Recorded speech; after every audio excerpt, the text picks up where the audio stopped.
Charmé grâce, peuple de Dieu. Seigneur, nous te rendons grâce et nous te bénissons. Merci Père, merci Seigneur, pour tout ce que tu fais pour nous. Seigneur, que la gloire, l'adoration te reviennent au nom puissant de Jésus. Amen.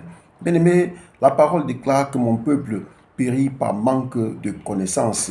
Pourquoi? Parce que avoir la connaissance des choses du salut peut nous sauver de beaucoup de choses, peut nous éviter de tomber aussi dans les ruses du diable, peut nous éviter d'emprunter le chemin qui conduit à la mort éternelle, qui conduit à l'enfer. C'est pour ça qu'aujourd'hui, Père m'envoie dans le livre de Luc chapitre 23, à partir du verset 39 jusqu'au verset 43, pour parler à ses enfants. Lui parler à ses enfants de quoi? De la connaissance qui sauve. Commençons par le verset 39.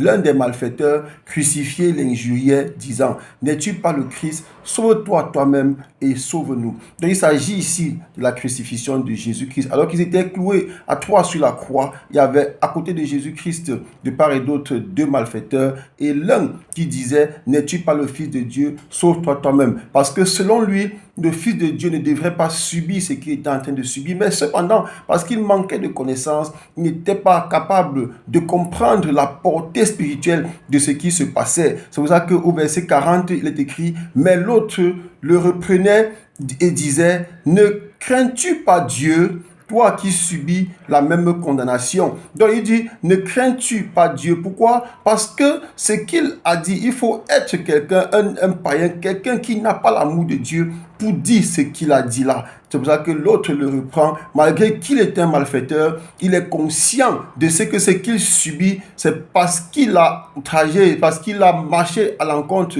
des voies du salut, parce qu'il a refusé de respecter les commandements que Dieu a mis à notre portée pour nous conduire à notre salut, qu'il est en train de subir ce qu'il subit au même titre que son frère. Et il lui dit: Pour nous, c'est justice, car nous recevons ce qu'on mérite, ce qu'ont mérité nos crimes. Mais celui-ci n'a rien fait. Donc on voit ici qu'il est conscient de ce qu'il subissait, c'est parce qu'à cause de leurs crimes qu'il subissait cela et qu'il méritait bien cela. Et comment va réagir le Seigneur Jésus-Christ? Le Seigneur Jésus-Christ va dire, et il dit, qu'est-ce qu'il va dire au Seigneur Jésus-Christ par après? Voilà, il va dire au Seigneur Jésus-Christ: Souviens-toi de moi quand tu viendras dans ton règne. Donc on voit au départ, il reconnaît déjà d'abord la portée spirituelle du Seigneur Jésus. Il reconnaît d'abord que Dieu est le souverain, Dieu est le créateur, Dieu est celui qui nous a fait. Et plus tard, il va demander à Jésus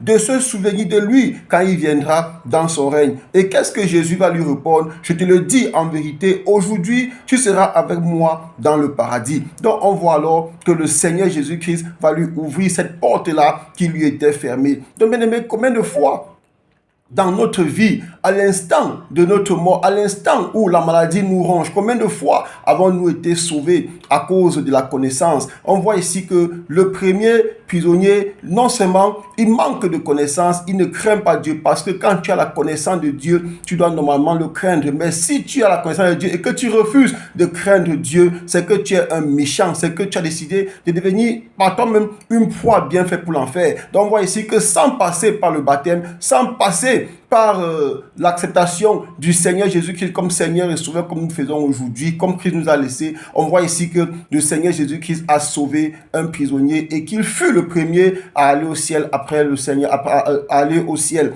après le départ du Seigneur Jésus. Donc on voit bien aimé qu'il est important pour nous, bien aimés, de marcher dans les voies du salut. C'est pour ça qu'on voit chaque jour, il y a des personnes qui sont sauvées à l'instant, à la dernière minute où la maladie était en train de les emporter. Au moment ils meurent et ils vont au ciel alors qu'ils ont mené toute une vie étant des païens. On a vu à la fin de leur vie, on ne verra jamais un homme de Dieu aller chercher un ministre, un président, un directeur. C'est toujours eux qui viendront vers les hommes de Dieu. Pourquoi? Parce qu'ils ont la connaissance. Mais parmi eux, il y en a qui, malgré la connaissance, durcissent leur cœur. Peut-être c'était le cas de ce prisonnier. Il y en a parmi eux qui n'ont non effectivement par la connaissance, parce que depuis qu'ils ont commencé à entrer dans la vie, on les a enseigné que des choses d'en bas. Donc il est important pour nous, bien-aimés, de maîtriser les choses du salut, les choses d'en haut, parce que le salut vient des choses d'en haut. Donc avoir la crainte de l'Éternel, c'est très important pour nous, afin que nous puissions avoir la vie éternelle comme le prisonnier qui est mort à la croix avec le Seigneur Jésus. Merci Père, merci Seigneur, parce que tout ce que tu fais est bon. Seigneur, que la gloire et l'adoration te reviennent au nom puissant de Jésus. Amen.